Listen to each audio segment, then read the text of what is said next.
back in the beginning of this year or something, I was out on this little hill with an elder, and he was like doing like a welcome to country, like sort of like saying, okay, this is the land of the Ngunnawal people who've been here for like thousands of years, etc.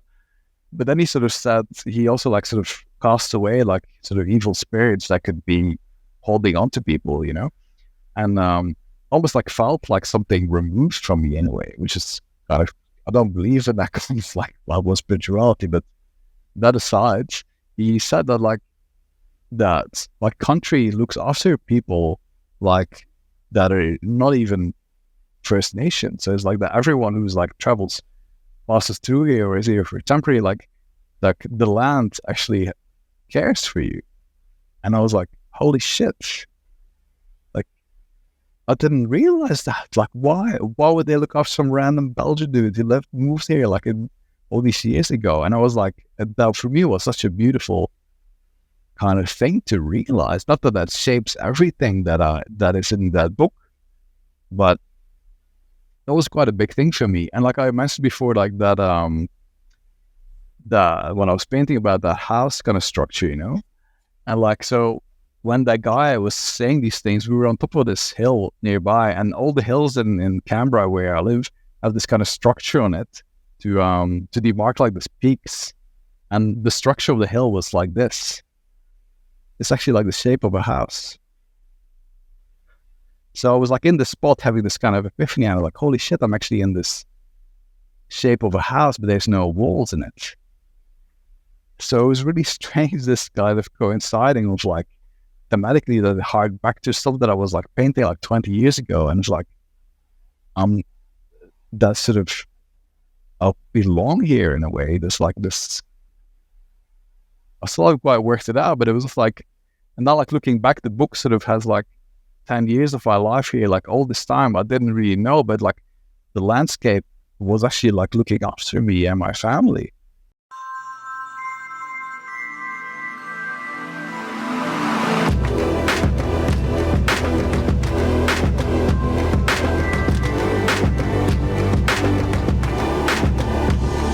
Joining us all the way from Australia. So I just want to say welcome to the show. My pleasure. Well, for those that don't know you, go ahead and introduce yourself to the audience. You're a wonderful photographer, and just kind of give us a little bit about you. Yeah, I mean, I'm just a dude living in Australia. I'm originally from Belgium. Yeah, it's always like, do I break out into my whole life story at this point or not? But like, in a nutshell, I sort of like grew up sort of quite rurally in Belgium, always was not interested in sports, like loved the art. So I started like studied painting and printmaking in Ghent, the Ghent Academy. Then I met my wife, who was Australian, in Antwerp. Moved to Australia in 2008. Wanted to sort of share my life living here, like with people that I sort of left behind. So I started like taking little photos just for the sake of like illustrating my little anecdotes of like, oh, I'm living on the other side of the world. And my blog was like literally called The Other Side. It was like pre-Tumblr and pre any kind of blogging platforms. And that sort of gradually, since that sort of decade and a half, these images,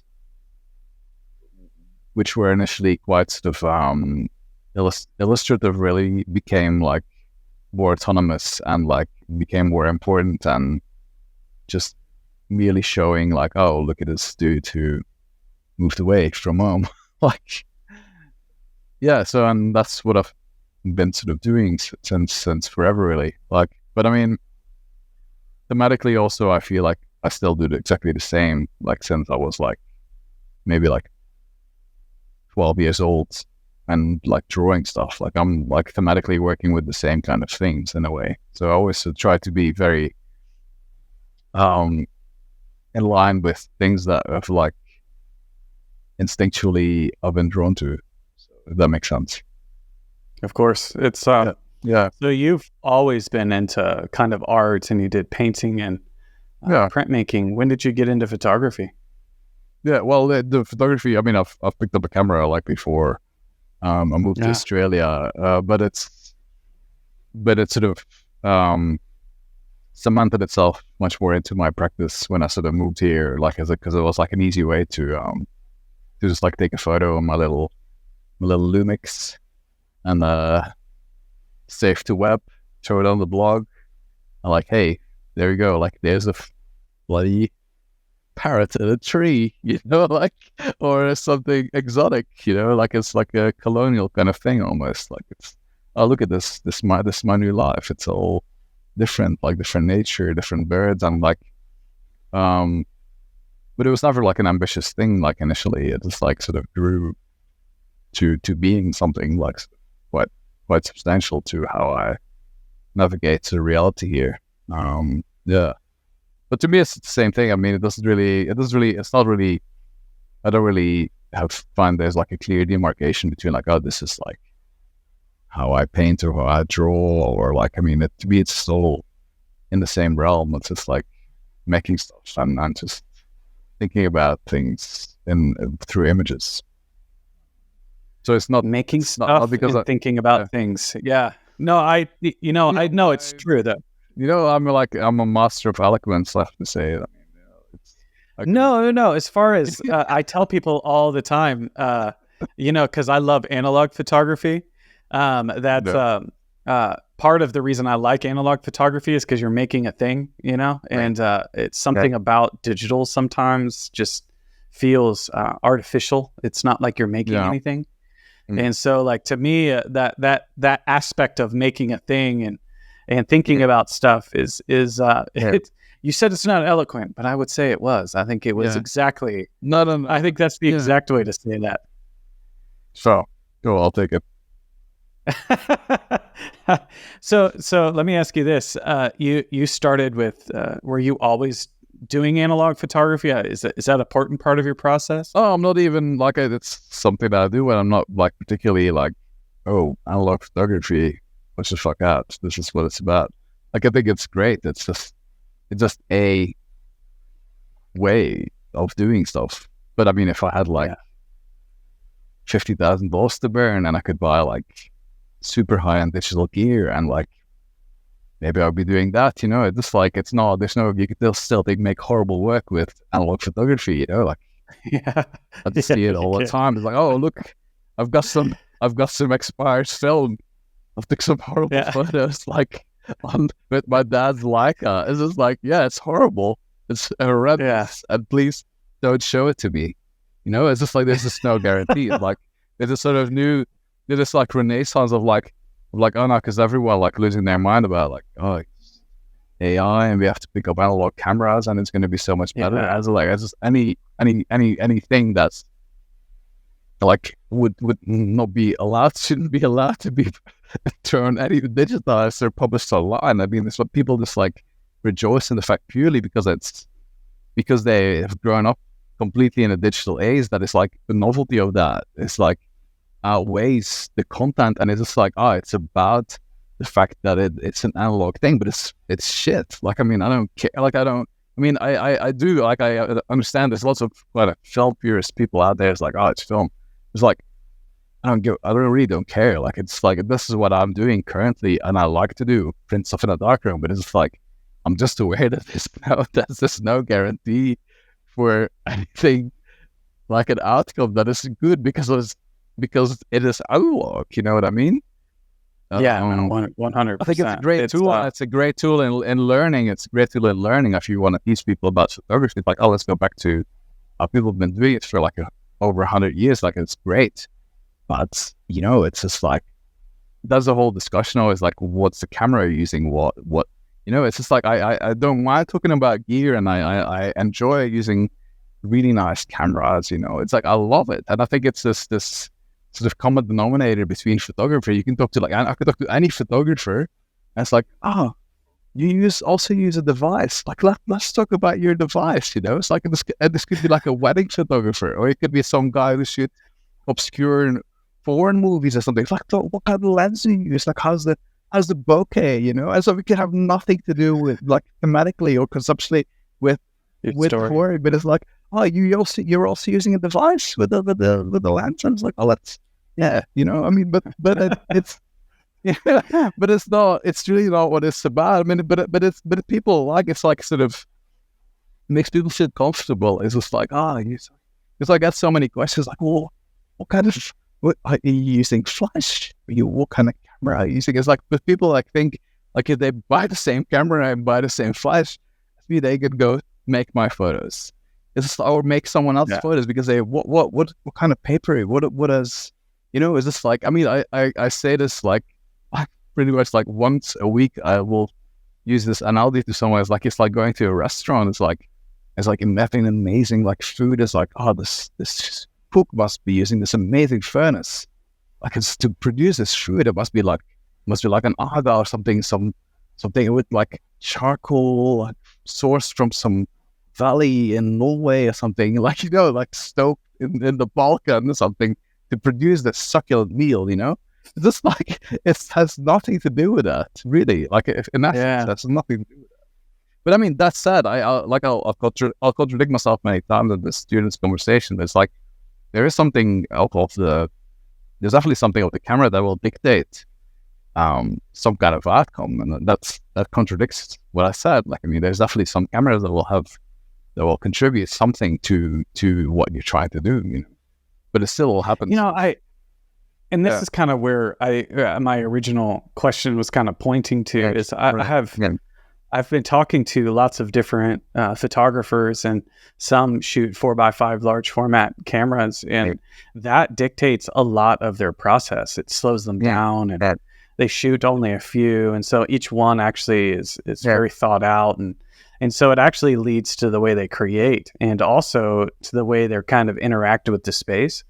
And so sometimes that means something to the story, that care. I find it interesting that you say that. I find it interesting that you say that about like slowing down with the 4.5, because like for me, the bigger the format, the more I treat it like a disposable camera. What?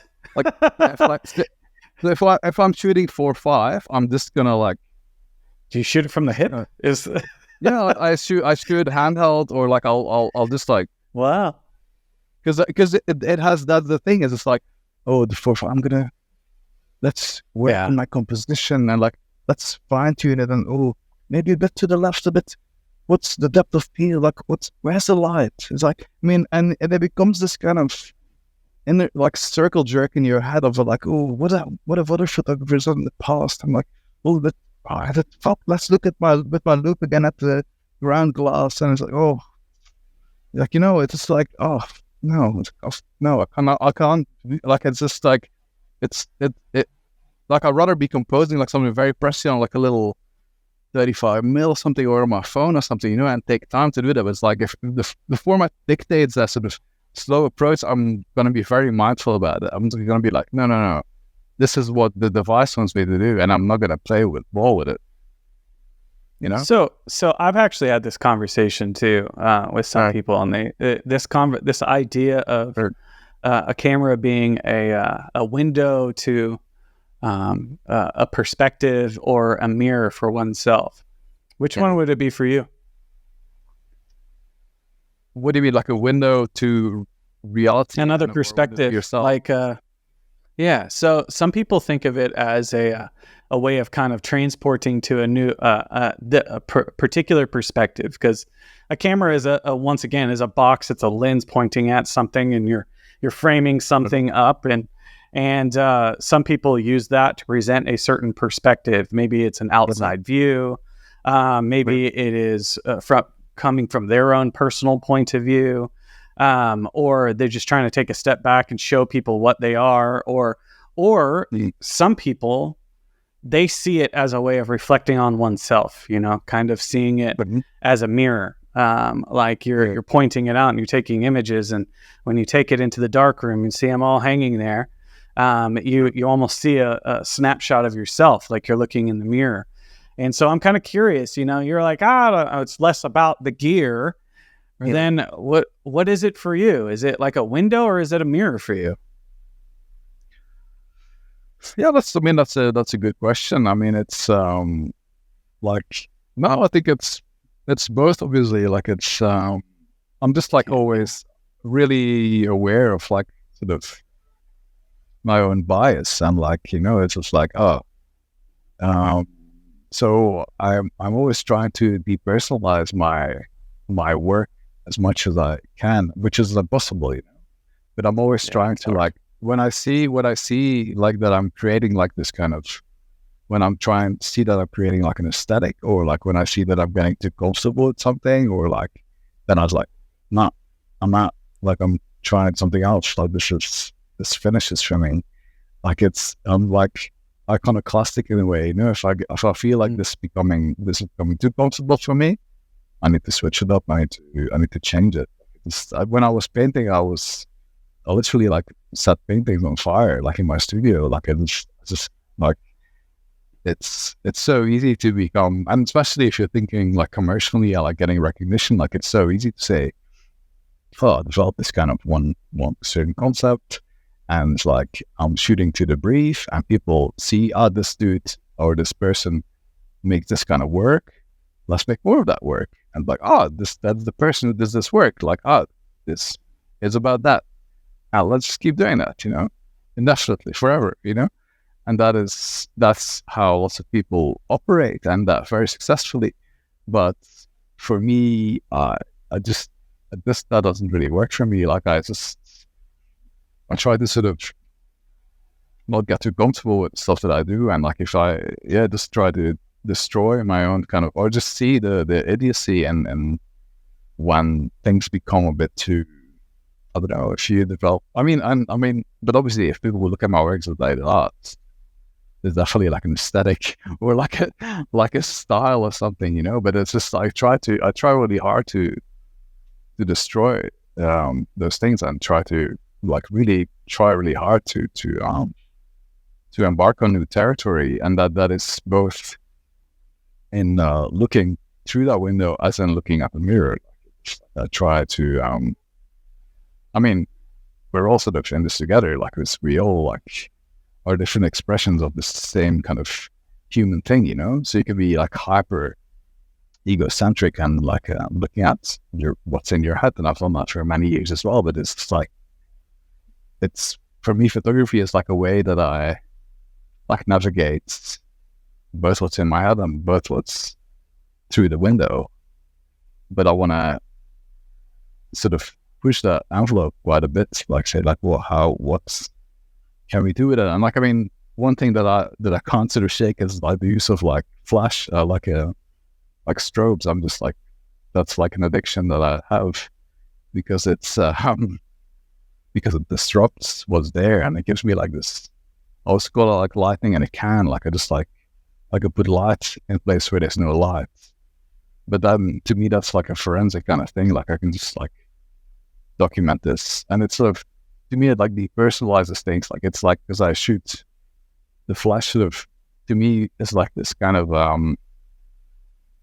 feel like it removes something of myself, or something of like, the beauty of the natural light. It just like sort of destroys that, which I really like, that it sort of disrupts that. And that it's just like I said, like I always love to use the adjective forensic in that kind of context. It's like, what is here? Let's just show everything. Let's not fuck around with like depth of field and like, ooh, look at this subtle flower is slightly in focus. And I was like, let's show everything that's there. Yeah. There's a harshness sometimes about a flash. Yeah. Especially when you're in dark places, and it creates this really high contrast. And I like the word forensic, because it does have a forensic feel to it. Like you're almost photographing a crime scene or something, It's like an investigation per se. Right. I think that's interesting. We're going to get into your work a little bit later, which I'm looking forward to it. But I'm kind of curious. I want to kind of go back just a little bit. Mm-hmm. And I'm kind of curious, a lot of people start out, just kind of documenting and taking photos and stuff like that, as far as for a blog or for their family or whatever. When did it switch for you that you were doing something else? Yeah, that's a good question. I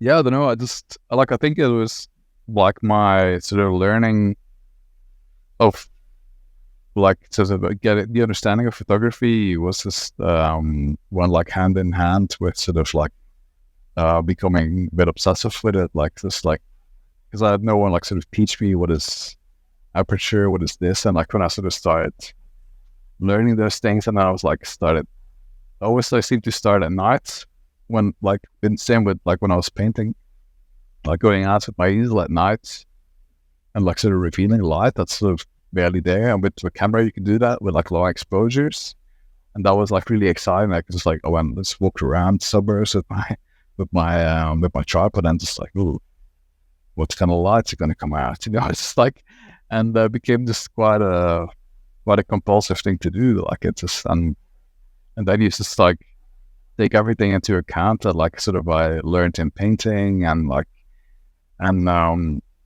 it all sort of like merges into one thing, and then like I'm just like quite sort of fanatical and like quite idealistic about art in general, that I don't want to like I don't want to do this half-assed job, but like I'm just gonna take a few photos on the weekend or like trying to make something that looks nice. I was like, what can I do with this? What can I convey with this? What I just try to create things that I want to sort of see, that are cool, that I want to see in the world. This is what I try to do, and I've just been trying to do that very consistently. But it's like this very gradual kind of thing. And I think like a big sort of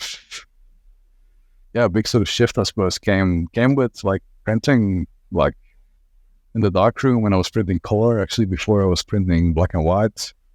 Also like scanning like negatives for so long, and I still scan, and like it's just lots of people that their work in analog just like digital, just work with like digital files, you know. So it's like, again, it already contradicts what I'm saying about like the camera, the materiality versus what you try to do. But it's but yeah, I mean, when you start printing, it becomes quite addictive. Like you see, and you're like, oh, what can I do with the surface of this and the emulsion? And like, yeah, I mean, I'm sitting here. There's all these like thousands of boxes of like prints, like sitting here, like, why do I bother making all these prints? What's gonna happen when I die? My children is gonna burn these or something? Or like, it just, yeah, I don't know. You just do this. Like, I don't know. This is just how I operate.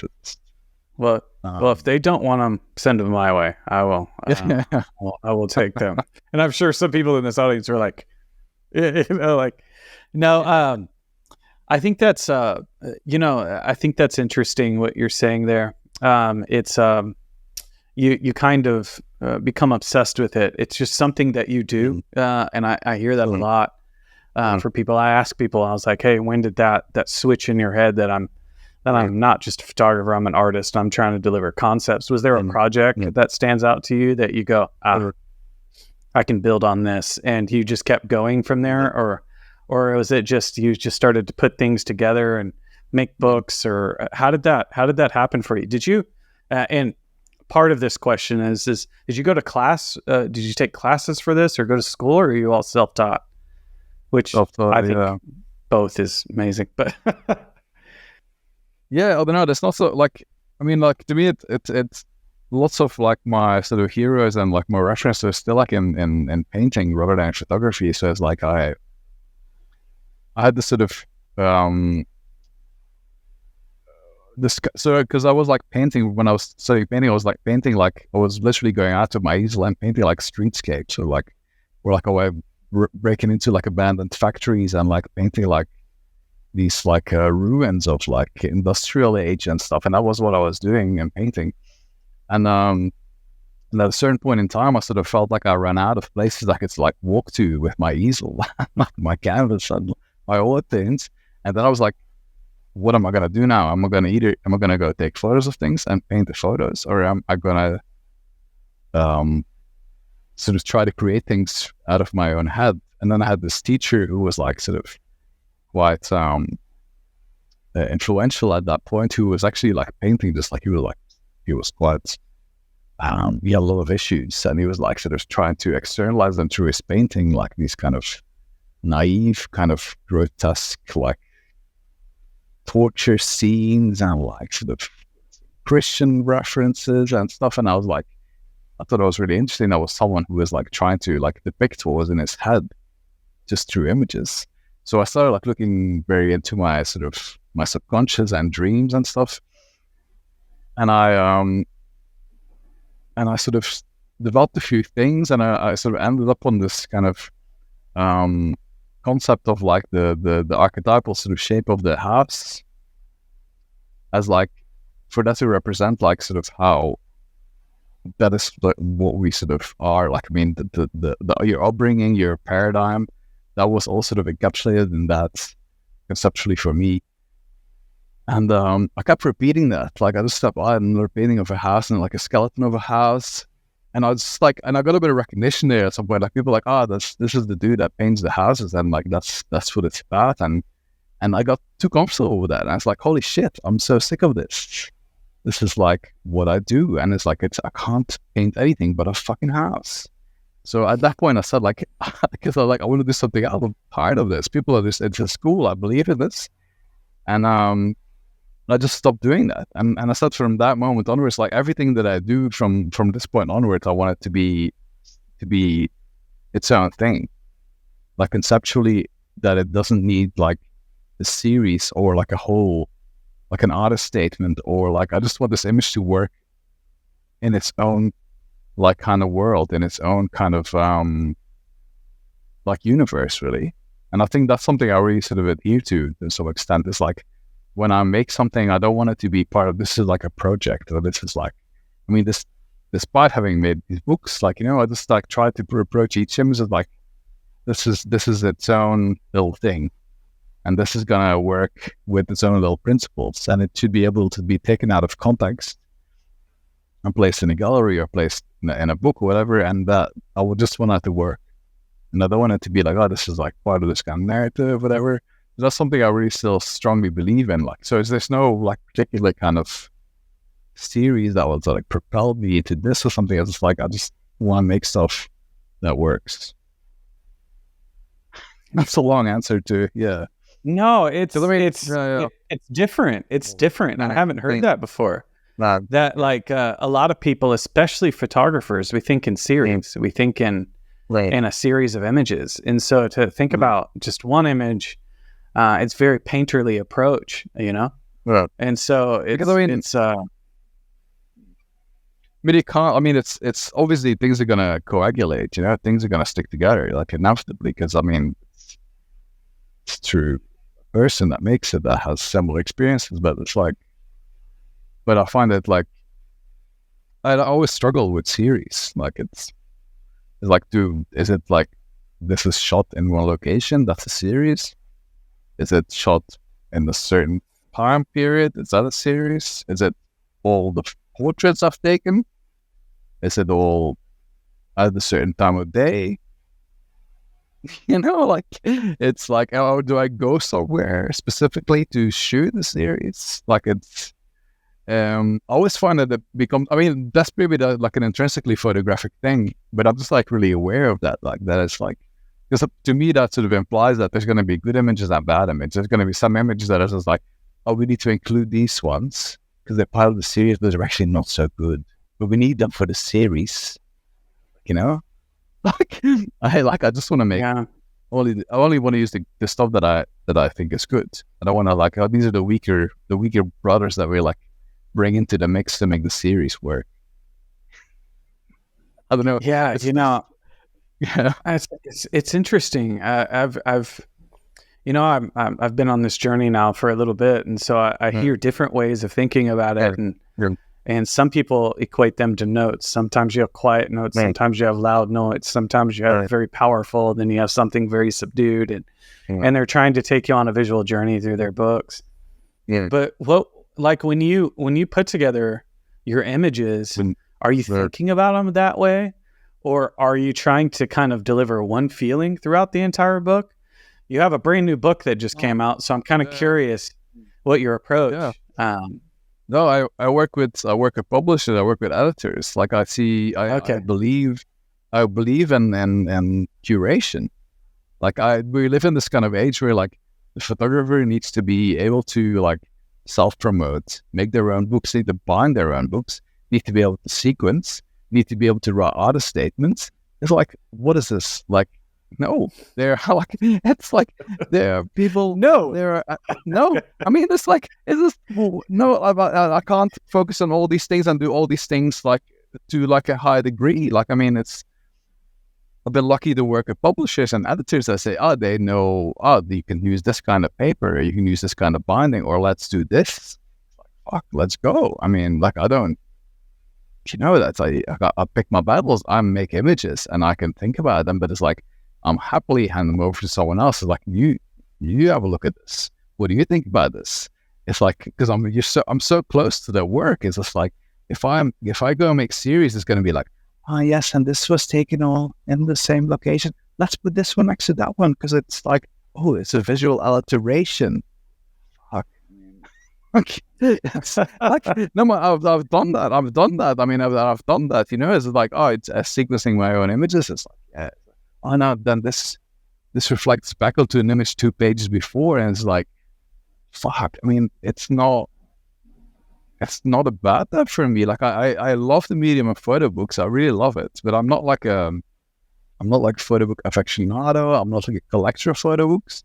I think it's a great medium, but I really value the collaboration with editors and publishers because I like curation. It's like you're building an exhibition and like a museum that has like people working in curation, people working in all those fields, and it's like, here you go.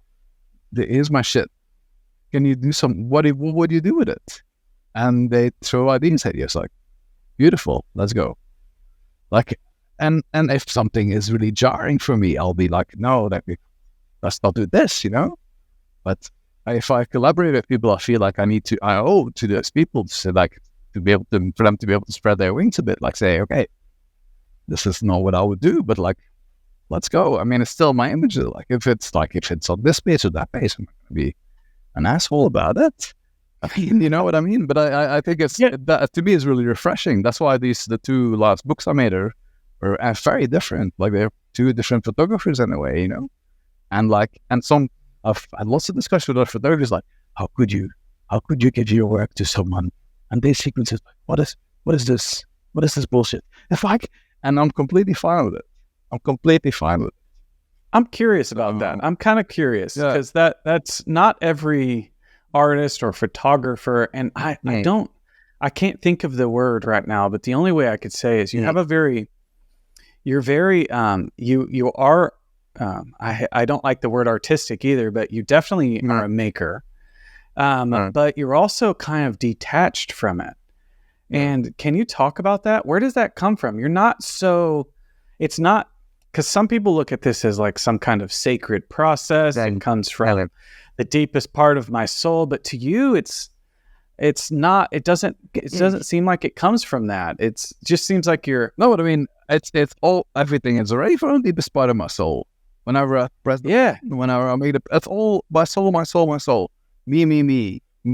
Everything's put into there. There's an edit or a sequel or a book need to be another layer of me like, oh no, this is what the artist, where he wanted it, and this, and the binding. Like, fuck. Like, no, I mean, I just like, you need to break that, let that breathe, you know, like, you need to destroy that dynamic.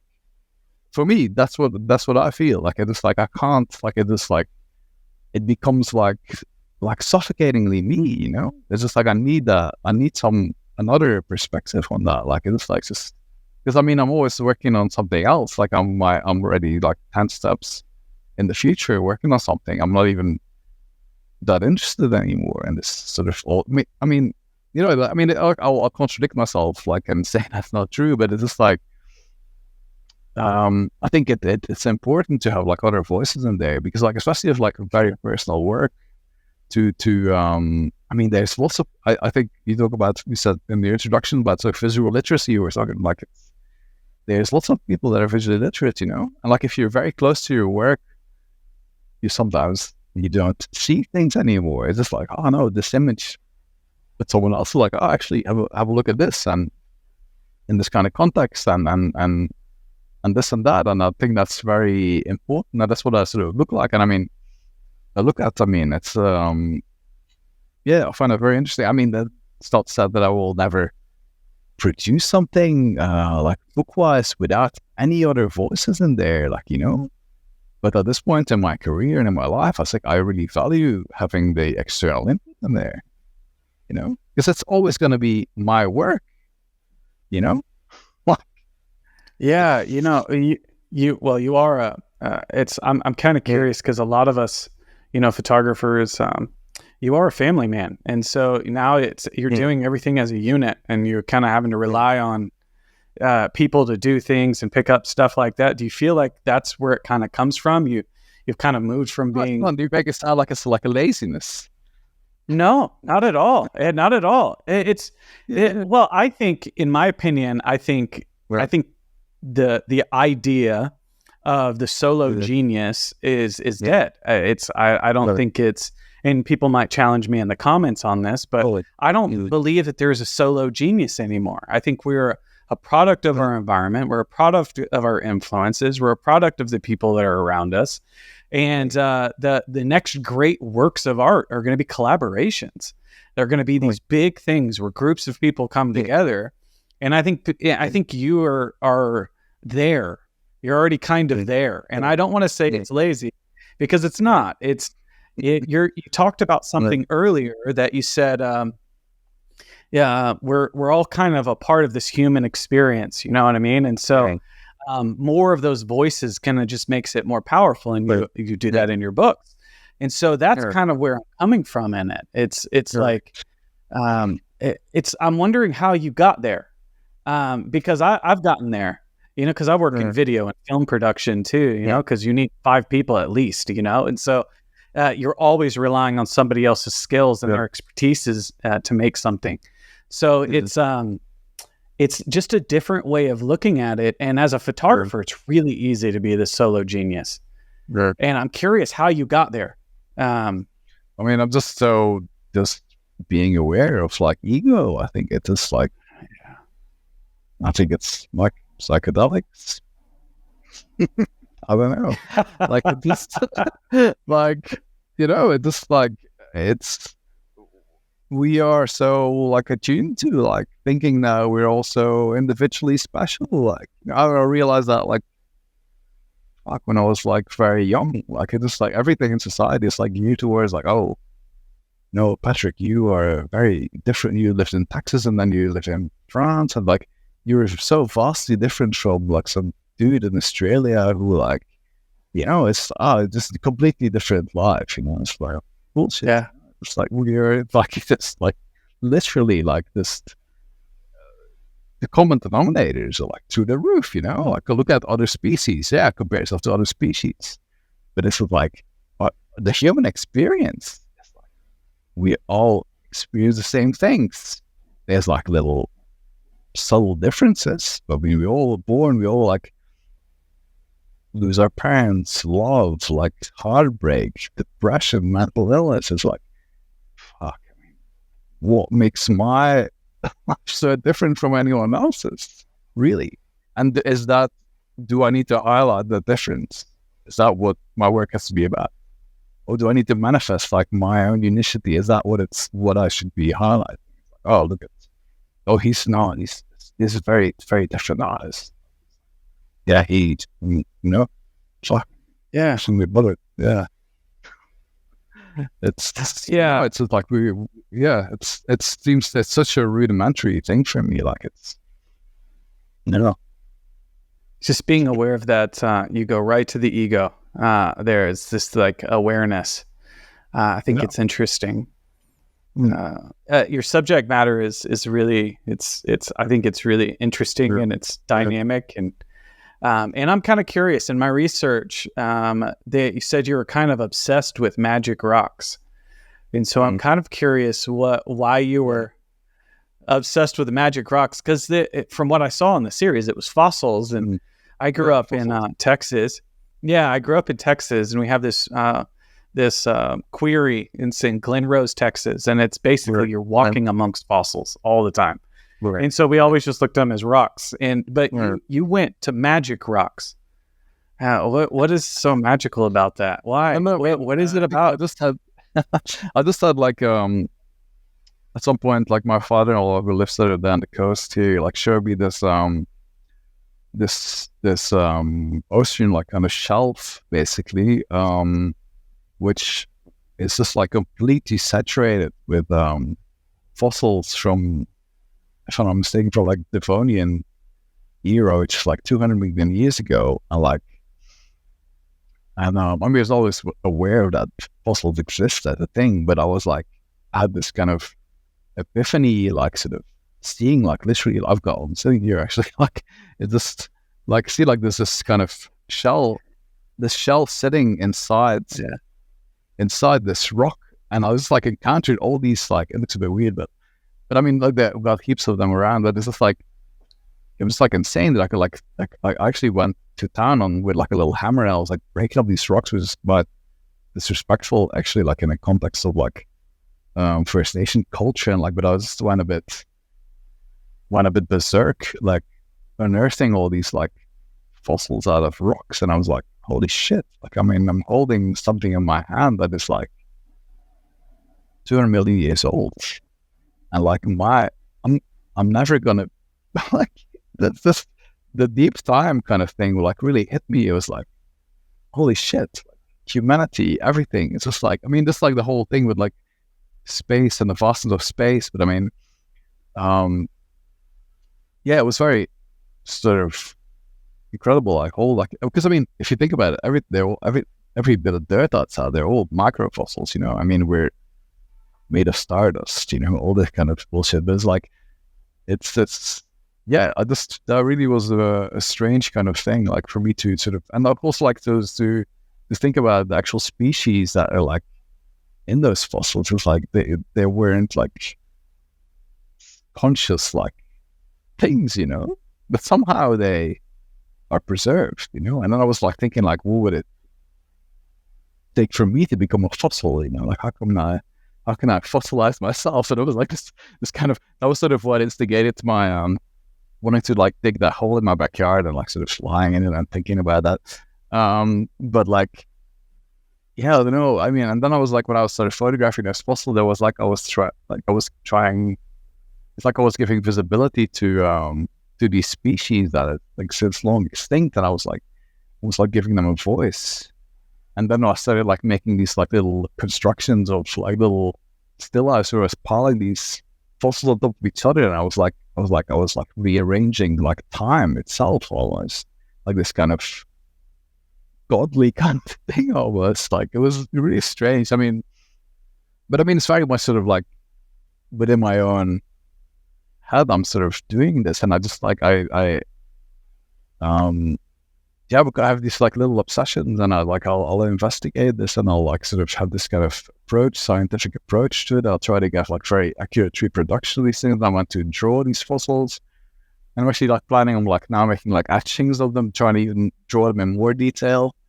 But yeah, that's about sort of time. Like they gave me like a really realization of like how short, in comparison, like human life is, and how long humans have walked the surface of this planet. You know, it's just like it's nothing. Like people, but also it's strange because we always say like, oh, life is so short, all that kind of shit. I mean, but we'll never experience anything longer than our life, you know. So it's like complete bullshit. I mean, but it's like, but there's this like time that goes back like that, like millions of years, like inconceivable. And there's something palpable in that, holding that like a rock like that. And I just find that incredible. Yeah. So the magic is to you is this reaching across time to share its presence. That's right. Yeah, I think that's interesting. It's connected to your last answer. It's like you have this this way of thinking about you, this energy about you that actually kind of realizes like you're just one small piece of the larger puzzle. Right. You know, you have this selflessness, this awareness of kind of like your blip in time and space, and And in that, you're just you're having fun and you're enjoying yourself and being in the moment and thinking about things and asking questions. And it's you can see it in the work. You can definitely see it in the work. I mean, it's all. So this is a great opportunity to decide. Go ahead. Yeah. No, it's the same thing with the. I suppose you were just insinuating you look at some of the work, but it's like it's similar to. I mean, both the fossils and the ravens, which I was going to mention, are like quite heavily represented in the book I published with Void last year. Like Death Is Not Here, but it's like about sort of giving some visibility to those other species. Like for me, like the ravens is like a huge thing. Like it's just like. Or birds in general is like these societies living around us, you know, like it's just like, but we're so like focused on this kind of human thing, you know, it's just like, but there's all these like societies that are completely there, you know, they just don't have iPhones, you know, but they're not less valid because of that. Like, and we are supreme because we have an iPhone. I'm just kidding. That's we have this. Steve talks about all the time. He talks about this this problem of supremacy. You know, we think we are the supreme species, or we. Well, that's the thing. That's a very crucial thing. That's a very crucial thing. Yeah, but and he thinks that's the part of the issues that we have in the world today. Is this false sense of supremacy? Like we've conquered nature, and or we've conquered. What it means to be human, but realistically, we haven't. So, what do you think about that? Do you think that's? Oh no, it's an interesting conversation. Like, yeah, no, that is complete the poison that will destroy humanity, the world. It's just like that's the feeling of human superiority. It's like, yeah. It's interesting. Yeah, it's but I mean, because it's like it's just a destructive thing. It's just like it's we feel like we're entitled to everything and to destroy everything and take resources of everything. For what, really? It just yeah. I mean, it's like honestly, it's sad. Like if you can go down that path and you just like talk, it's like two guys talking at a pub, but like sort of like after having like 20 beers, sort of like the essence, you know, like the essence of things is like, you know, like, and to me, it's like a super crucial thing. Like, it's just like when you start talking about the core of meaningfulness about anything, you're talking in cliches, you know, but sure. That is where, but that's why I was like, I think the French word for negative is cliche, isn't it? Yeah. So it's like, I always think about that. It's like, you know, cliche. It's the truth, you know. That is what is in the negative. But that's where you get to, you know. If you like go pare this down, it's like, oh yes, life is about this. And it's like, yeah, fucking, that's it. Yeah, cliches, and we all know that, you know. We all know these things, but we just more comfortable ignoring the truths that we all know instinctively. Well, this gives us a great opportunity to move right into your work, and so we can kind of take a look at some of your visual language and take a look at some of those projects, and then I definitely want to take a look at your latest book. So let's do that. So I've just got the PDF open now of the book I published last year with Void, which is called Death Is Not Here. And sort of on the like I said, I can sort of like talk you through each of the picture of each of the pages, but like on the cover you actually see is a beautiful design by Joao Lineu of Void, who's a very talented designer. But they're all like sort of little drawings actually I made of my fossil collection. And so the book is basically lots of work I sort of made during sort of like COVID. So in a way, it's like a COVID pandemic kind of book. But it's features like thematically, it's like it goes through a lot of different things. I think that's what sort of was quite interesting for people who sort of got the book like that. It's like it's quite a big scope of what's happening in there. But you sort of alluded to a few things like fossils, the ravens. Pictures of my son, So it's quite a strange kind of book, and like with a lot of sort of things going on in it. So it's like see like my son playing with a friend in the garden in the mud. Um, anyway, I could sort of talk through a few things, but I mean, basically, I something that features quite heavily is the ravens.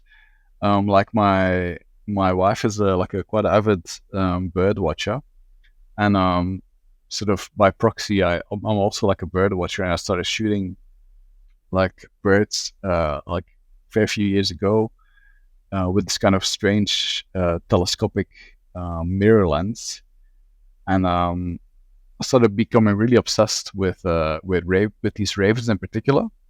Um, and look, I said it's a very there's the sequence is quite crazy. I mean, it's like I said before. Like I mean, I pretty much like handed over all these images to like the Void team, Mirto, and then sort of sequenced it in this kind of weird palindromic way. But like, Yeah. so I'm just gonna be like bouncing around a bit, like if I try to like look through these images. But like, so you mentioned that before about like digging. I mean, before we were recording, like about sort of your childhood, so like digging holes, and like I had like a similar experience. But then this is something that occurred like in my backyard, sort of during one of the lockdowns, and my son was like just wanted to play like Minecraft in real life in the backyard. And I was like, okay, let's go, let's get a shovel and let's start digging, you know. Um, and then yeah, we created this like huge hole, and you can sort of see in the center, you can see like this dimple, that is dark dimple, which was actually the grave of one of my chickens that was buried a few years ago. So it's actually quite decomposed. But yeah, and then like I was like, oh, let's pour some petrol on the edge and let's light it on fire. It's just for the photo, like it's just it became this quite interesting thing. But then I was like thinking as well, like I mean, of like how fossils were formed, like what just seeing the like the layering and like the soil was like really interesting. And sort of it all sort of it's all I mean, obviously like most of us we have like struggles with mental health and like having like dark thoughts and stuff, and like the book sort of has that quite dark sort of undertone about things, and like um the title like Death Is Not Here is like it's from Epicurus. It's like describing like I mean um that we never actually experience death, you know, like we when we die we don't we're gone, you know. So it's like you can think about like how our mortality and like sort of be scared of like dying, but we'll never experience death as a thing, as like kind of like a redeeming thing, almost like sort of a positive thing. Is like, you know, you can agonize about it, but it's just you will never experience the thing. You might feel agony as you're sort of going away, but it's just like as long as you're living, you're alive. I mean, it sounds quite basic, but it's just like in a way that sort of was thematically what sort of because I mean that's the only sort of text that's in the book really, you know, it's that title. So like everything was like there was just like a sheet that's hanging on my washing line that I like the shape of it, and people looking at the book seeing this, I was like this kind of funeral kind of curtains or something, you know, and so they're always like it's sort of hyper local everything that I shot. So it's all pretty much all shot around the house. So it's like my daughter was born sort of during the last sort of lockdown, and then so it's all like hyper local works. And then here sort of the fossil starts. So this was what I was describing earlier, making those like little still lifes with these fossils and like photographing them. It becomes like quite sculptural and quite sort of compositional. Um, and I was actually shooting lots of it with the same lens as I shoot the birds with, so which is kind of strange. But like some of it's shot in like a large format. This is actually like an iPhone photo of a negative.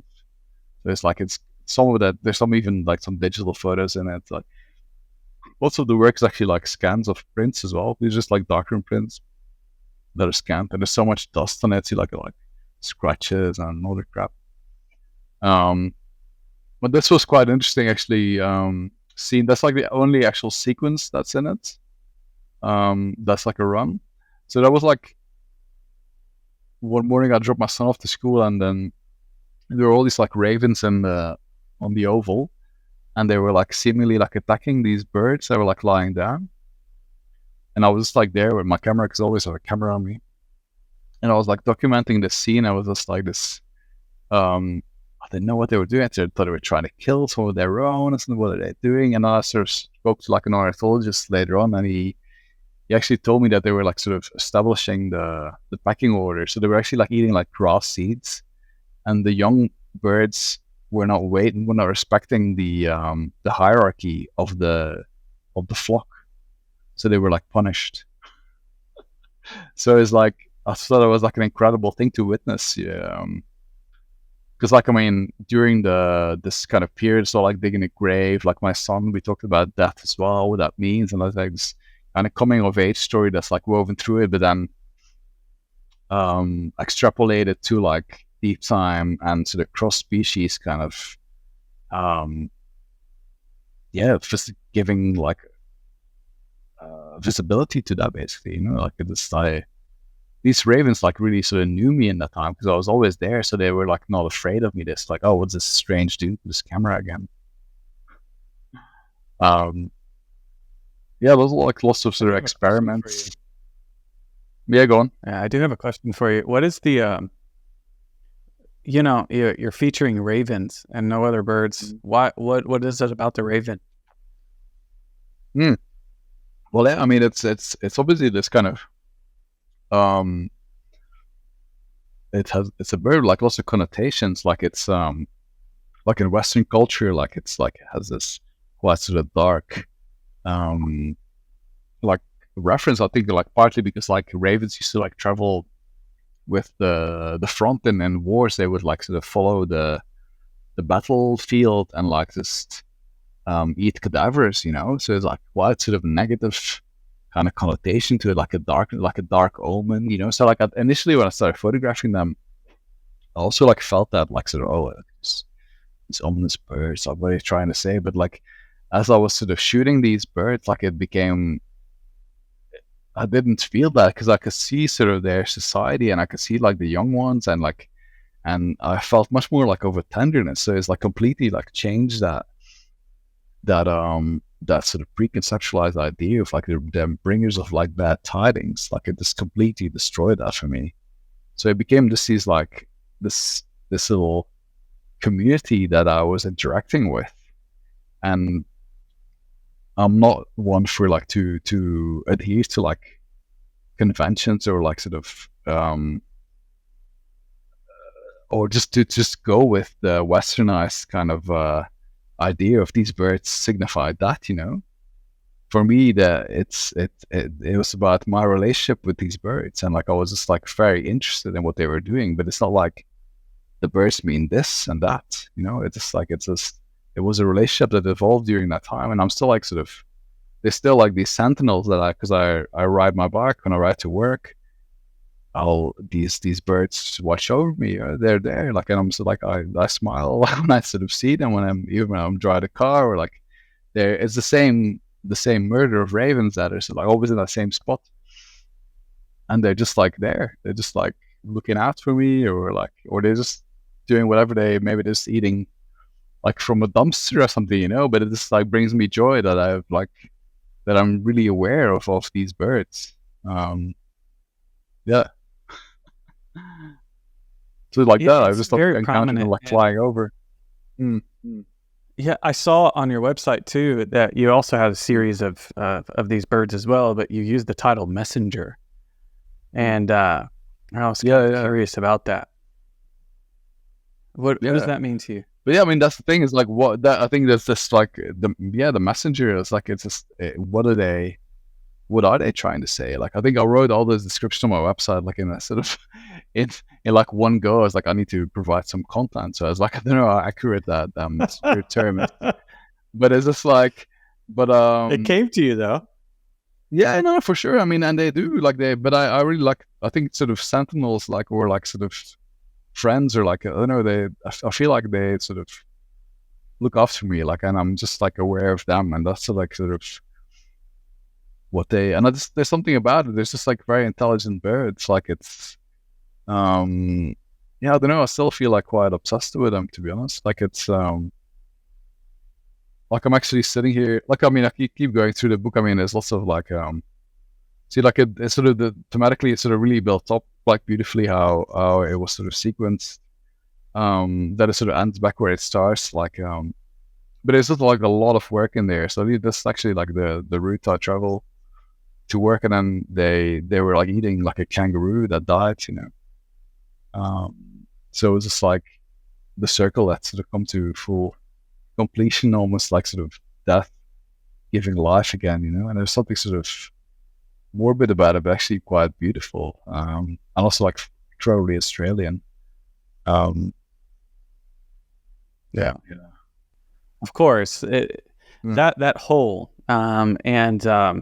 I know it kind of started out as a real life Minecraft experience, but it became a strong symbol. You had a couple of them. Mm. You shot it a lot, and then you also now have this Right. square one, which is like Right. very ominous, almost like a grave. And so, like, what was it meaning for you? Why was that such a strong visual cue for you? Yeah, it was more like, I don't know. It's just as I was sort of digging it, I was like, oh, I'm gonna make it into this kind of this rectangular kind of 6 foot underground kind of shape, because it's like it was. I just was fascinated by like how, as like a sculptor almost, you know, like what happens if I dig this out? Unanimously, people say that's a grave, but it's just like a volume of dirt I've unearthed from my garden, you know. But it's all of a sudden you got this like hugely um like loaded thing. Like, and I find that fascinating that I was like, oh, it's a hole. Like in my garden, but it's like, oh no. Because I mean, we're like literally I was like we're in a lockdown. I couldn't go anywhere. So I just created this kind of dynamic, this kind of scene, you know. I mean my wife was like pregnant with a baby, she was about to give birth. And I was like digging a grave in the backyard. So this was like life and death, you know, like it just like, and then photographing my fossils, I was all like, and then was printing them in like a garden shed. So it was all like happening there, like this crazy concoction of like life and death. Like, you know, it's like, I didn't really want to make it into like a grave, but it's like, I was just like fascinated. It's like, holy shit, just by having that shape, that's a grave. And I can work with that thematically. And we all notice it. We all recognize it. Yeah. So it's really interesting. But I mean, it's so essential, you know, like that in itself. Like people like don't like to talk about it, or like again, you talk about cliches where you talk about that, but it's like let's it's such an integral part of life, you know. It's nothing to be like scared of. Like we're so like, ooh, but it's like that's cool, you know. We're gonna die. Yeah. I will comment on it. It was very well done. It was very clean around the edges. I was impressed. I was like, oh wow, nice done, nice. Yeah. But I mean, that's it was like seeing the grave of my chicken was like I had to talk to my son about like that, you know. Like I mean, it's like that's sort of because we've lost many chickens over the years, you know, and it's like every time that he's like has to mourn, has to grieve because they're pets, you know. It's like it's teaching him like about life and death, you know, as well. Like it's a thing, and it is part of this dynamic that we're in, you know. It's another like thing that sort of binds us across species, really. That is so curious to it. Yeah, I'm curious about this series or whatever. Do you do any research before you do a project, or is it kind of this intuitive interaction with time, space, and chasing kind of the things you think about? Yeah, I think it's really important for me to not do too much research. I love that because like I feel like I'm so I find it so easy to get really influenced by something. It's like in art as well. Like I look at a lot of art, but like I said, I don't collect photo books. I don't like go, oh, let's read up about this artist, or like let's read up about this study, because I feel like it's so easy to lose your own voice as an artist. Like I feel yeah, you'll just encounter these overwhelming things, like, oh, someone has this amazing concept of an amazing study that's been done, and like read everything about that, and then like this impossible to like to not be extremely influenced by that and lose your own voice entirely. To me, like and again, it contradicts what I was saying about like how we're all the same thing, but like I try to sort of keep like what I sort of my experience, that like I sort of try to safeguard that in a way, like, sort of as this try to don't try to contaminate my voice with too many other artists doing interesting things. Like, it's because it's so easy to be influenced by something, and like all of a sudden you're making someone else's work. I mean, not to say I've been influenced by so many things over the years, but it's like it's but in essence I still feel like I'm doing the same kind of things that I was doing as a child in my drawings. Like, and I find that feels like I'm doing something that is consistent and carried through, that I would like. I'm sort of working on. I see everything that I make is this huge body of work. Like it's, but I don't want it to be like a consistent thing, like one thing. I mean, like I've been, yeah. There's an experimentation. There's an exploring of ideas. There's a growth. It's all present. And I was kind of curious. You have these fossils. You have them stacked. I'm not going to call them fossils. You have the magic rocks stacked, but then you put them like every one of your shots it seems like throughout there's out in nature or a flash at night, and then you have the magic rocks stacked also perfectly on white. You know what I mean? In the same position. Why? Why would you take such a? What were you doing that for? I just had this like little when we renovated our kitchen, I had these like offcuts of like cupboards, and I was like, I just made this little nook for it, like this you like, did, three little bits, and I could just like when I have an object, I'll just like throw it in there, and I create this like kind of respective corner that I really like. And so when I put something in it, it's just like that's my backdrop. It's like this like little scene, this little sort of miniature theater, like kind of thing. It's like a white canvas, like a canvas, and I can just make stuff on there.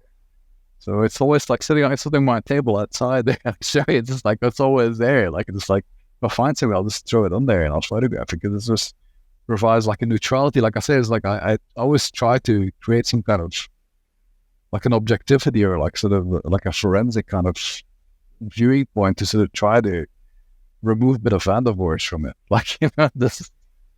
So I've been actually making these skulls now out of 10 of this raven that I found, and I'm gonna probably photograph them on that thing as well. Like this actually I made a cast of a bird that I boiled that died, and I boiled the flesh of the skull.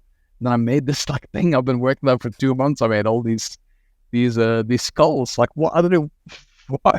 But it's like another complete detour. But I went like completely obsessive with it. I got a whole box full of them. That's show you like a massive, like skulls. Wow. I think there's a when I look at your work and I listen to you talk, there's I meet different photographers. Some are very deep. Research is the main thing that gets them there. You have other people that are heavily influenced on their culture, and what I notice about you is that you are you use this word over and over and over again, forensic. Forensic. And when I think of forensic, I think of looking for details, exploring your surroundings, exploring your place, and it's almost like you're trying to get a sense of yourself in this time and in this place, but it's not about yourself. It's about just exploring ideas and thinking, and it comes through in the work really, really strongly. I loved that book. I loved that cover. I loved the design. I thought it was really, really nice. Do you want to? I'm kind of curious. What's the next step of where you went next with that? Is this that next book that you did? Yeah. So yeah, I published a book actually just a month ago with another publisher, which is called Nucleo. I'll show you. I might just like tell you a bit about it before, like, Of course. going through the images. Otherwise, it's gonna be like this couch, weird, disjointed, expose again. But basically, so it's Nucleo is like so this kind of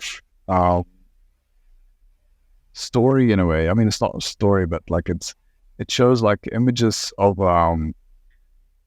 me, desires of me, but like it's just like the family dynamic of like living here in Canberra where I am with my wife and my two young children, and like because my family is in my parents are still in Belgium, my wife's family is quite far away, so we're like living here sort of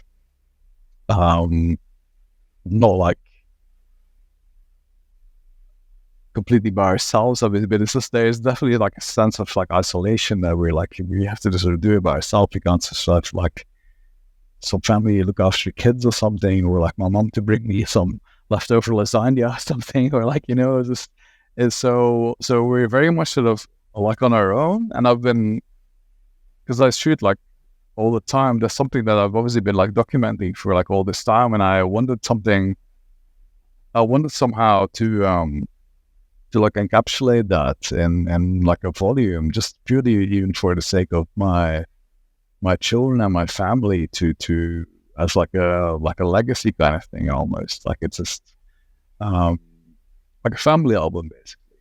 Sure. But then sort of like what we were talking about before about like the human experience and stuff, like I mean, fuck, how many people have families? Like, so many people have families and like have children, and like so it's just this universal story again. But obviously it's like intrinsically like about how we sort of live here, but it's just like it's about the fact that we do this like as humans, like as children, and live together and like an age, and like so that's sort of like what was sort of the catalyst for the idea in a way. But then and like I haven't really mentioned sort of like First Nations culture because I've always like quite aware of like people like virtue signaling like, oh, the First Nations, or like like it just becomes this kind of thing where people like drag that into their artist statement just to say, like, I'm aware of cultural history and like yada yada, Yeah, it was a big topic this last year. Yeah, but I mean, it remains a big topic. I mean, but it's also like, thinking about what's happening now, and I don't need to like politicize it, but it's like thinking what's happening now in the Middle East and stuff, it's like, what the fucking point of making a book about like your little family living in this like one of the safest countries in the world, like going for walks, why?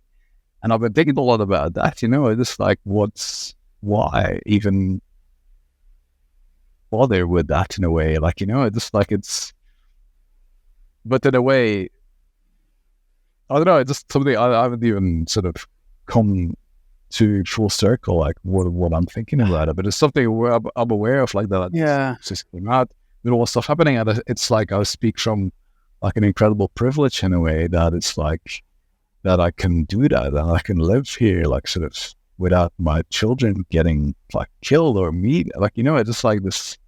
It's I don't know. I love that you're considering it, but there's also a reason why we watch movies, the reason why we read books. Yeah, for sure. We want to go somewhere else and not think about the insanity of our world and our experience. And I think if you can offer that in some kind of way, I think you're doing a service to the world. We've got a lot to be scared of and be mad about these days, and so to kind of imagine a better way of doing something, I think it does something. And I would not reconsider releasing something like that just because we need it right now. I'm not second guessing, or I mean, I'm just like knowing that You're very conscious of it. It's a coinciding of time, and like I'm not like dragging it into conversation to like say, oh bloody hell, aware of this. It's like this is happening, and I realized the incredible privilege. But then like sort of about the sort of that First Nation kind of aspect is like, I mean, when I first moved to Australia, I was like, I was like, where are the Indigenous people? Where are the Aboriginal? Where are the? They were not there. Like I could not see them. So I was like, I'm on the other side of the world. Where is this culture? Where is that? And I was just like looking at lots of like, I did do a bit of research. I was like reading books and like looking at drawings and like trying to like get some understanding of it, you know. And it's like I was really struggling with that. It's been this very slow kind of burn for me to chip away at it and get some kind of understanding for it. But I've been lucky, sort of through my work. I actually work in a very small sort of organization where we sort of focus on photography. Yeah, we do like projects, etc. And we have a dark room. It's called Photo Access. I'll just drop it in there. I've got a little stubby holder for my beer. But like I've been lucky that I've actually have had time to work with like First Nations people, you know, and like and I've had this like only like recently it's sort of back in the beginning of this year or something. I was out on this little hill with an elder, and he was like doing like a welcome to country, like sort of like saying, okay, this is the land of the Ngunnawal people who've been here for like thousands of years, etc. But then he sort of said he also like sort of cast away like sort of evil spirits that could be holding on to people, you know, and almost like felt like something removed from me in a way, which is kind of, I don't believe in that kind of like level of spirituality. But that aside, he said that like country looks after people like that are not even First Nation. So it's like that everyone who's like passes through here or is here for temporary, like the land actually cares for you. And I was like, holy shit.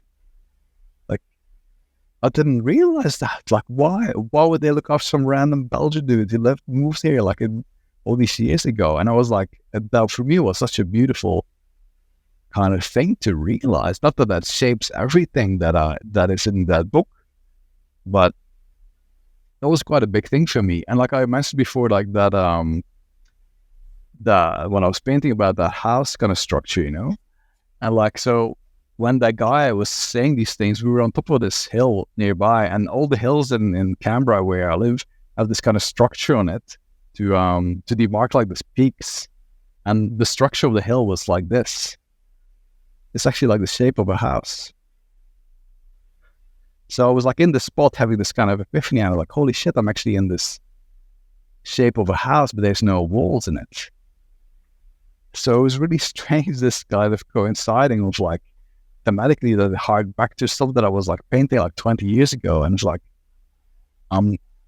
that sort of, I belong here in a way. There's like this, I still haven't quite worked it out, but it was just like, and now like looking back, the book sort of has like 10 years of my life here, like all this time, I didn't really know, but like the landscape was actually like looking after me and my family.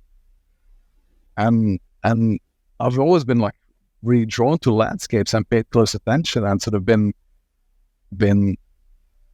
cognizant in a way, or like aware at least of like the different layers that there are, like from First Nations point of view. There's like,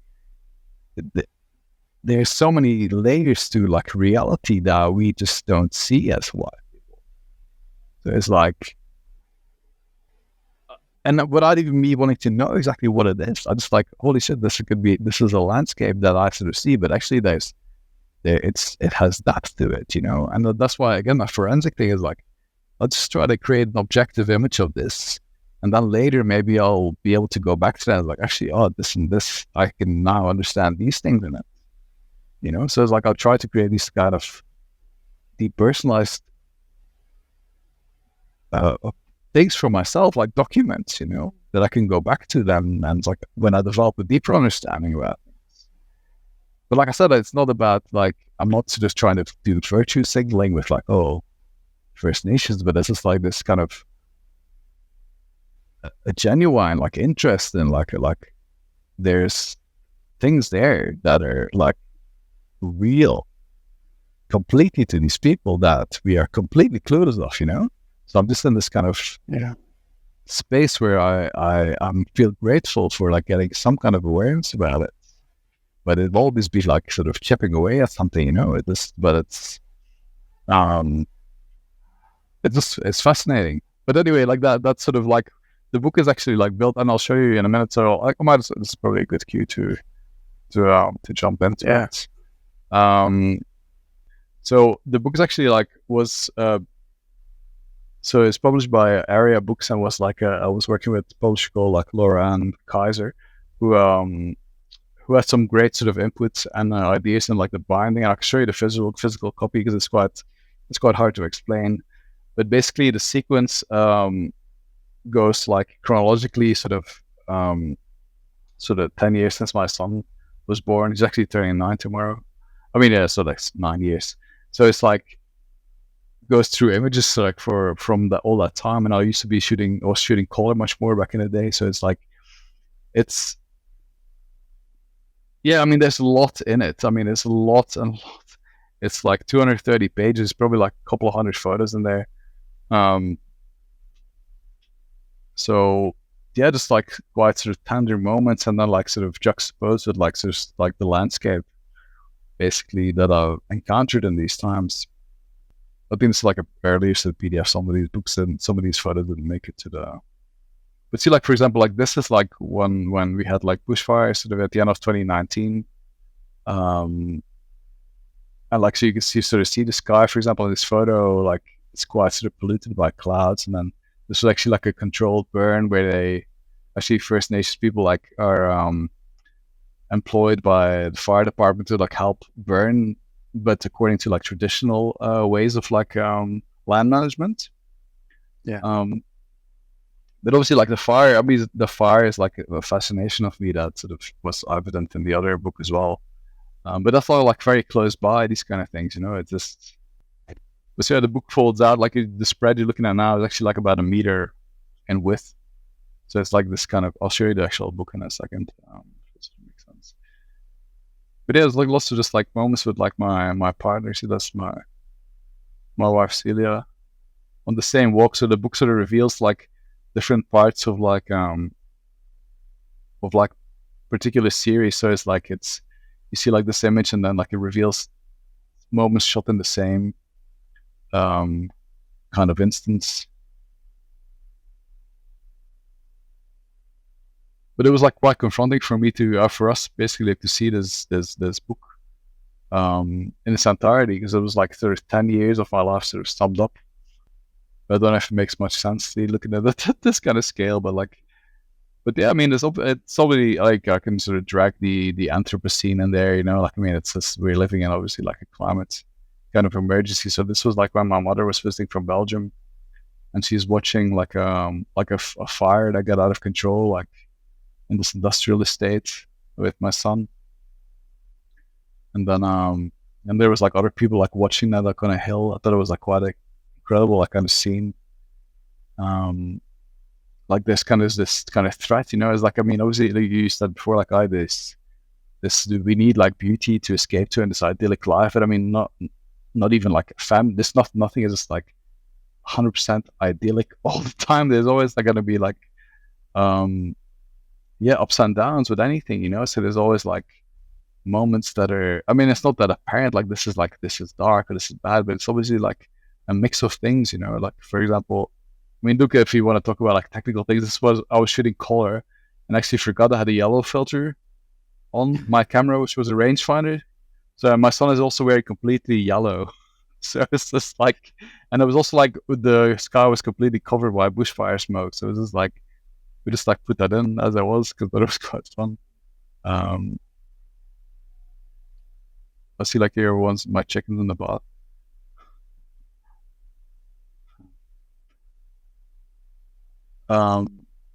Yeah. So when your family looks through this, what are their reactions to it?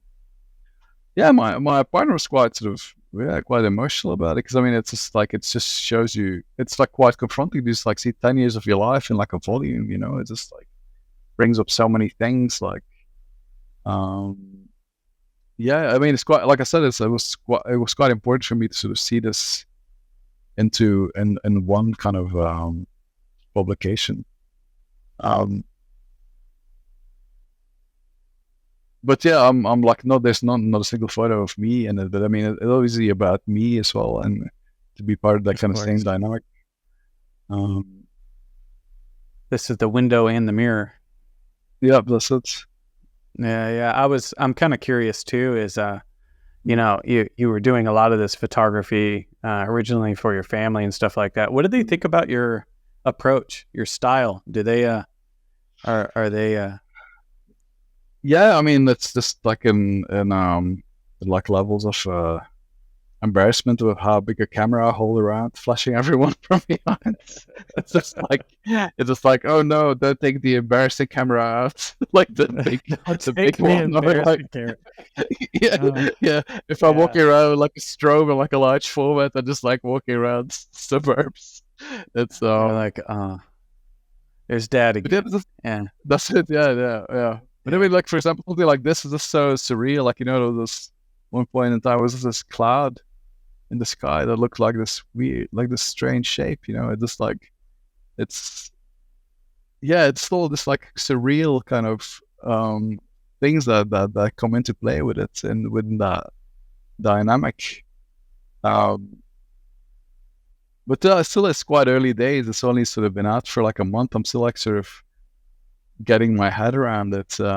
Like, and we haven't had any sort of reviews about like what other people think about it. And it's quite a wild kind of book. There's just so much stuff in it. And it's so personal that I just don't know how it will be received. Really. Not that it matters that much, but it's so yeah, like it's just so. I mean, that's why I was really grateful to work with Aria and with Lauren, and particularly because it's like having it's such personal work. Like I said before, it's like if I would be doing the sequencing and everything and choosing the binding, is like what is this then? I could have not made this, you know, like it is like so personal. But like I said, like it's not just like image of family is like things that sort of coincided with that time, like this kind of navigating that. I mean, because what having children sort of force you to do is that your radius of operation and like photographing becomes so much more small. So you're like looking at this hyper localized kind of environment, which sort of speaks. This book sort of tells that story. See, for example, like this actually harks back to the previous book. So this is actually the like shelf I was talking about with the where the fossils are. So the ocean is just there, and like the whole foreground you're looking at is completely saturated in fossils. Wow. And like So this is the source of your fossils. yeah, that's right, yeah. So I was like photographing that, and like and my family was like, "Oh, Daddy's taking photos," and they were actually like slowly disappearing out of the frame. Which was the thing? Stuffing up. Nope. So it's like Changes on you.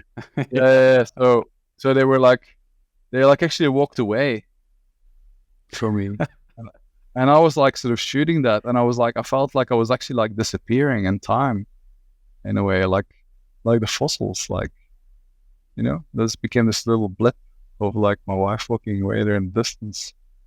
And I was getting by sort of that sort of passing of time, and I was just like there, one of the fossils in a way. I don't know. It felt really like a significant little moment for me. I mean, the book is filled with like significant moments, but like this sort of narratively like goes back to that place. And then like there was also like an encounter at a similar time where like I found this scarecrow that was like dumped on a compost heap, which obviously again sort of tells that story about like life and death in a way. And there's like a magpie sitting on a branch behind it. I don't know. But these are just like things that are like thrown in my path, you know, it's just like me. But it's interestingly enough, there's actually images of like in that I shot in Belgium that are also in the book that it's nowhere it's like delineated or in any artist statements. But for example, these are like images of this abandoned farmhouse like near in the street of my parents in Belgium, and that doesn't exist anymore. There was this it was like half falling apart, and like there was like a wardrobe with like old jackets hanging in it, and I had to like crawl through this cupboard through these old moldy jackets to get in the house. And then I was in this kind of weird sort of parallel universe. But then the book, um, interestingly enough, juxtaposes this image with this is me like Skyping, like FaceTiming my dad who just had like knee surgery, and I'm in some kind of gully in some kind of jungle. So he's calling from the street with a broken down houses, and he's just like on my phone in this kind of jungle situation down the coast here in Australia. Wow. So it's a bit like I said, it's really going in a lot of detail, like trying, oh, this is this and this and this. I mean, not that it matters much, but it's full of all these kind of moments, like, you know, it's. So then that's where, again, where we sort of talked about before with that sort of house structure. So that's like the images that are sort of the most recent that are in there. This is find quite interesting. So again, you can sort of see the use of flash in there, and quite sort of a rigid composition. Now,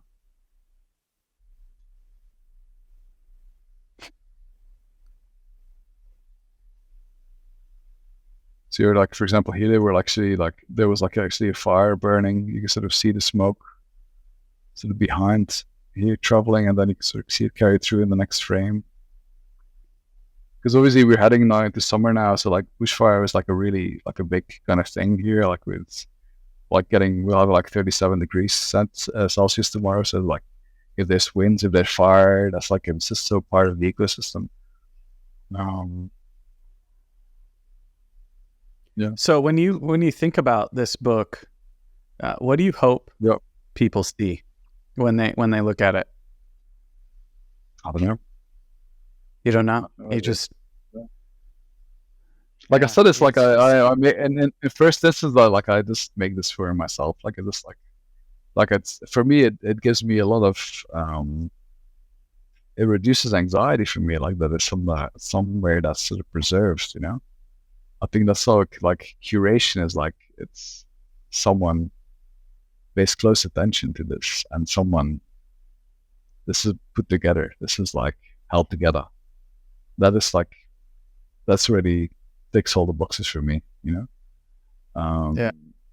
Which is really important. That is like it's just like not just like my Instagram account or something, or like some website or something. You know, it's just like that's what I like about the books without being like obsessed about photo books. It's like the work sort of lives together, like on someone's bookshelf. You know, there's something really satisfying about that. 'Cause, I mean, if you look at the actual book, it's quite interesting. I mean, it's hard to sort of convey on a camera, but it's like you're looking at it like that, you sort of see all the edge of the pages. So you're looking at it, you can look at it like this, like a normal book, but then actually folds out to this huge book. So there's actually massive images like that. So it's quite a different way of like, so it's actually like quite a big kind of volume. So it's a very engaging kind of object. You can like look at a series, like at a few images, for example, like for example, like here you got like 2 images, and you're looking at it like that when it's like normal fold out. But as you open it up completely, you see like more images of that same set, you know? Yeah. Like, and I mean, that's I love something I would have never. I love that. I love it when but they fold out. But I would have never. I mean, and that's each page. Like the whole book is like completely like that. It's just like actually put together with like studs in the back, and I mean, and that's completely down to my publisher, like Aria Books. I would have not, because when she came up with that idea, I was like, she tried to explain. I had no idea what do you mean? Like, no idea. I would have never thought about it. More than a million years. I would have made like a little, like my first book, like I made, like back here is like just like is like literally like just like glued together, and it's like here's an image, and then it's like there's another image, and there's nothing wrong with that, there's nothing wrong with that, but it's like, that's what I can do, but someone else will do something more interesting, and maybe I have to make like 10 books in close collaboration with people to then like do my own thing or something completely autonomously, but that might never happen. So, but would it be better? So, which one do you prefer? Like, so photography shows up in many ways. You have, of course, we're doing a digital representation now, but you also have the gallery style where you put up a show, and then you also have the book. Which one do you prefer, or do you? Yeah, I don't know. I definitely, how things are going now, I definitely prefer the book. I mean, the time I've done few exhibitions, but whenever I've done an exhibition, it's like you put all this stuff on the wall, you pay like $1,000 for your framing, whatever, and then you did like this. Here's my photo. This is me. This is my art on the wall. And then like you're in like Australia, or you're somewhere locally, and then like shit comes on the wall. Done. Yeah. Now what? But in this book, it's almost like your fossil. It's an imprint. Well, that's exactly right. I mean, that's how I conceptualized the first book. Like the first book, I mean, it's not as engaging, but it was actually called Safe, because I had this dream that I had that actually like shipped out like a save, like a tomb in the rocks, and I had prints in there like that were getting washed by the sea, and I had this dream, like I want to manifest that. I want to have like preserve these things, like and for to look back on, like, and that's how I sort of see these books in a way, yeah. I think that's now,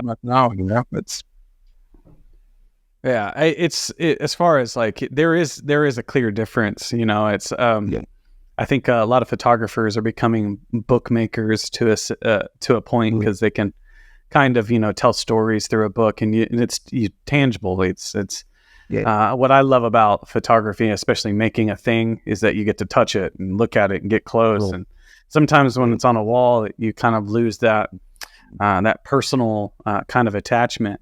Yeah. But also at the exact same time, I bet your work does look great and space.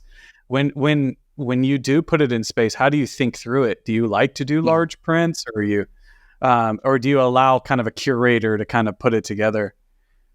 No, I mean, like I haven't really shown much since I've been sort of printing much. Like, but I love to just print 8x10 inch prints, like smash them out like in a darkroom, just like and like it's I take a lot of pride in like making things that are really well made. Like, I'm a printmaker. Like I just I've just got this like, I know it's like quite sort of big, like in Japan, people like really get still really excited about like darkroom prints, and like go like to exhibitions with like magnifying glasses to look at the details in the prints, and I'm sort of playing with the idea of maybe trying to show something there. Like it's because there are like I mean, the book is like it's technically really well printed, but there's still like another level like physical prints. I mean, the beauty of the Nucleo book is that actually I'm being very generous. There's actually like a little darkroom print and a sleeve in each of the books. Wow. I'm just doing complete sales pitch now, but it's like see like a little print that I smashed out in the darkroom. So I actually made 500 prints, believe it or not, in the darkroom. Wow. It's like the cost of the book wouldn't normally cover even what I would usually sell a print for. But I mean, that's a complete sales talk now. It's marketing. No. I did see that. That it was like 70 euros for the book, and then you get a signed print. Is that the signed print? That's a signed print. Yeah. Wow. Yeah. That's anyway. It's neat. To me, I think it's interesting. You know what I mean? And so like, I've never seen anybody do that before. So I think this is a great place to kind of finish up as well. And so I usually finish it with one last question. And a lot of our audience are photographers and artists themselves. And I'm kind of curious what your advice would be to anybody coming up and making work today. Yeah. the thing that always comes down to for me is like to really try to find your own voice and like identify what makes you want to push a shutter button on a camera. Like what are you triggered by? Like not like a negative way, but what is it that you feel the urge to point your camera at, and explore that. And don't like just go walk around with your camera glued to your eye. Like actually allow space for things to come to you, and like find out what it is that you're interested in. You know, like not try to like emulate someone or a style or a concept. Like we all have things that contradictory to what I was saying earlier about how we're all very much the same. There are little subtleties that make you slightly different from me, and it's just like it's interesting to explore these things, and it's just like it's important to like listen to those impulses you have, I think, and chip away at it, see what it takes you. Like what does those things grow? It's like shooting, like say you're interested in like weeds growing between tiles, or like weeds popping up in big cities or something. Go shoot those weeds and now see how they grow. They're gonna explode, you know. And that's I think is crucial for me to find those things. I think that's great advice, I think it's